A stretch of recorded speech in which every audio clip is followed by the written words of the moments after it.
والسلام على أشرف الأنبياء والمرسلين نبينا محمد وعلى آله وصحبه أجمعين ومن تبعهم بإحسان إلى يوم الدين بعد।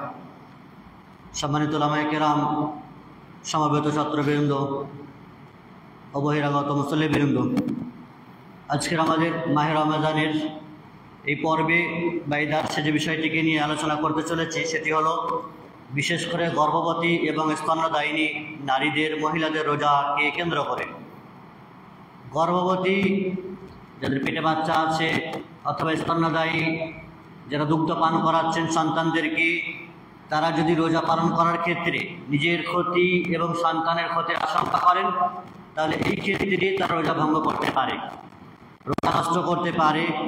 পরবর্তীতে তারা রোজা কাজা করবে, একদিন রোজা পালন করে নেবে। এ বিষয়ে সুনান তিরমিজিতে এবং সুনান নাসাইতে হাদিস রয়েছে। রাসূলুল্লাহ সাল্লাল্লাহু আলাইহি ওয়াসাল্লাম তিনি বলেছেন, ইন্নাল্লাহা ওয়াদা'a আনিল মুসাফিরি আস-সাওমা ওয়া শাতরা আস-সালাহ ওয়া আনিল হামিলি ওয়াল মুরদি আস-সাওমা।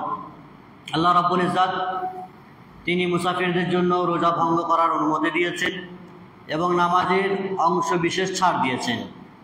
আর গর্ভবতী আর স্তন্যদায়িনী মহিলাদের জন্য রোজা পালনের ক্ষেত্রে, বাধ্যবাধকতার ক্ষেত্রে শিথিলতা করেছেন, অর্থাৎ ছুট দিয়েছেন, ছাড় দিয়েছেন যারা গর্ভবতী এবং স্তন্যদায়িনী মহিলা। এই মত পোষণ করেছেন সাহাবীদের মধ্যে আলী রাদিয়াল্লাহু তাআলা আনহু এবং ইমাম আবু হানিফা রাহিমাহুল্লাহ সমেত অনেকেই। এবং তার সাথে সাথে বর্তমান যুগের প্রখ্যাত উলামায়ে কেরাম যারা বিগত হয়ে গেছেন, তাদের মধ্যে শেখ ইবনে বাজ রাহিমাহুল্লাহ, শেখ ইবনে উসাইমিন রাহিমাহুল্লাহ এবং সৌদি আরবের স্থায়ী ফতোয়া বোর্ড ফতোয়া লাজনা দায়মার ফতোয়া হলো এটি যে স্তন্যদায়িনী এবং গর্ভবতী মহিলা তারা রোজা ছাড়তে পারে, পরবর্তীতে তারা কাজা করবে। কেননা এই নারীদের অবস্থা হলো মুসাফিরদের মতোই। মুসাফিররা যেমন সফরে যান, কষ্টের কারণে তারা রোজা রাখতে পারেন না, এই জন্য মুসাফিরদের সাথেই এই নারীদের কথা উল্লেখ করা হয়েছে। মুসাফির যেমন পরে কাজা করবে, অনুরূপভাবে গর্ভবতী মহিলারাও পরে কাজা করে নেবে। তাছাড়াও এই নারীদেরকে অসুস্থ নারীদের বা অসুস্থ ব্যক্তিদের সাথেও তুলনা করা যায়। ফামান কানা মিনকুম মারিদান আও আলা সাফার, কোরআনে যে বলা হয়েছে মারিজ, অসুস্থ, তো এই দুগ্ধবতী বা গর্ভবতী এবং স্তন্যদায়িনী মহিলাদেরকেও আপনার অসুস্থ ব্যক্তিদের কাতারে শামিল করা হয়েছে। অর্থাৎ অসুস্থ ব্যক্তি যেমন রোগের কারণে রোজা রাখতে পারেন না, পরে তাদেরকে কাজা করতে হয়, ঠিক অনুরূপভাবে গর্ভবতী এবং স্তন্যদায়িনী মহিলারাও তারা সাময়িকভাবে সন্তানের ক্ষতি, নিজের ক্ষতির দিকে আশঙ্কা করলে পরবর্তী তারা কাজা করে নেবে, তাদের কোনো কাফারা দিতে হবে না। কিন্তু কেউ কেউ আবার বলেছেন যে রোজা না রেখে শুধু মিসকিন খাইয়ে দিলেই চলবে, কেননা এই ধরনের নারীরা রোজা কাজা করার ক্ষেত্রে খুবই কষ্টকর ব্যাপার। মানে যে সমস্ত নারীদের দেখা যাচ্ছে 1.5 বছর 2 বছর অন্তর অন্তর বাচ্চা বা সন্তান প্রসব হয়, তো তারা কখন রোজা রাখবে বা কতবারই কাজা তুলবে? 1.5 বছর 2 বছর 2.5 বছর অন্তর অন্তর যাদের বাচ্চা ভূমিষ্ঠ হয়, তাদের সব সময়ই কাজা থেকে যাবে এবং তারা দেখা যাবে সারা জিন্দেগি কাজাই তুলে যাবে। এই জন্য তাদের ক্ষেত্রে নিয়ম হলো যে তারা ফিদিয়া দেবে, কাফারা দেবে, প্রতি রোজার বিনিময়ে একটি করে মিসকিনকে খাওয়াবে। আর যাদের ঘন ঘন বাচ্চা প্রসব হয় না, সন্তান প্রসব হয় না, একবার নিয়েছে 2.5 বছর 3 বছর 4 বছর গ্যাপ আছে, তারা নিঃসন্দেহে 1 বছরের রোজা যেটা কাজা থাকবে সেটা তুলে নিতে পারবে, সম্ভব তাদের জন্য। এই ধরনের মন্তব্য আব্দুল্লাহ বিন আব্বাস রাদিয়াল্লাহু তাআলা থেকে বর্ণিত রয়েছে। তিনি এই আয়াতের ব্যাখ্যা করতে গিয়ে তিনি বলেছেন, ওয়া আলাল্লাযীনা ইউতিকুনাহু ফিদিয়াতুন তুআমু মিসকিন, ফিদিয়া হিসেবে তারা একজন মিসকিনকে খাদ্য দেবে।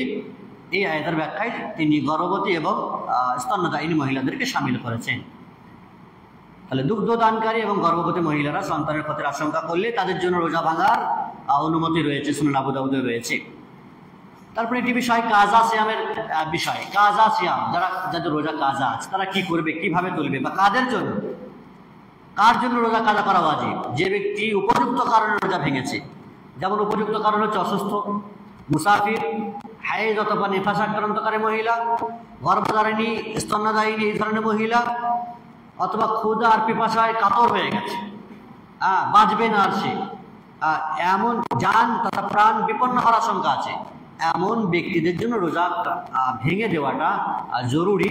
রোজা তারা ভাঙতে পারে, পরবর্তীতে তাদের জন্য কাজা করার বিষয় রয়েছে, কাজা তাদেরকে করতে হবে, এটি ওয়াজিব। তাহলে এরা রোজা সাধারণতভাবে সাময়িকভাবে ভেঙে দিতে পারে। কিন্তু যারা বিনা কারণে রমাদানের সিয়াম ভেঙেছে, যেমন সিয়ামের নিয়তি করেনি, কেউ কেউ রোজা থাকতে শুরু করেছে, অথবা রোজা রাখার পরেও বিনা কারণে ভেঙে দিয়েছে, এরা কাবিরা গুনাহগার।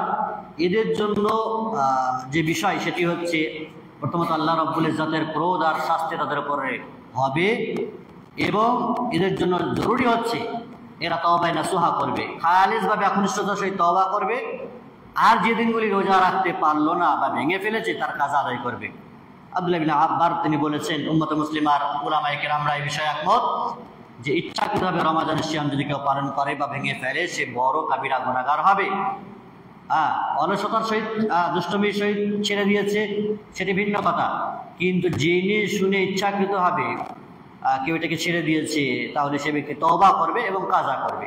শেখ আব্দুল ইবনে বাজ রাহিমাহুল্লাহ তিনি বলেছেন এদের জন্য ওয়াজিব হচ্ছে, আবশ্যক হচ্ছে এদের উপরে যে এরা ওই দিনগুলি শুধুমাত্র কাজ আদায় করবে আর আল্লাহর কাছে তওবা ইস্তেগফার করবে, কোনো কাফারা বা জরিমানা এদের নেই, ফিদিয়া নেই। এবং হাদিস রয়েছে সমাজে যে ব্যক্তি রমাদানে একটা রোজা পালন করতে পারলো না, শরীয়ত সম্মত কারণ ছাড়া ছেড়ে দিল, সেই ব্যক্তি যদি সারা বছর রোজা পালন করে তাহলেও তার কাজ আদায় হবে না। অবশ্যই হাদিসটি নিতান্তই জয়ীফ, দুর্বল হাদিস, এ ধরনের হাদিস সহিহ নয়। তবে উলামায়ে কেরামরা কেউ কেউ আর বলেছেন যে এই ধরনের ব্যক্তির ওপর আবশ্যক হচ্ছে একটি রোজার বিনিময়ে যারা 60টি করে রোজা পালন করে, কেউ এটি বলেছেন।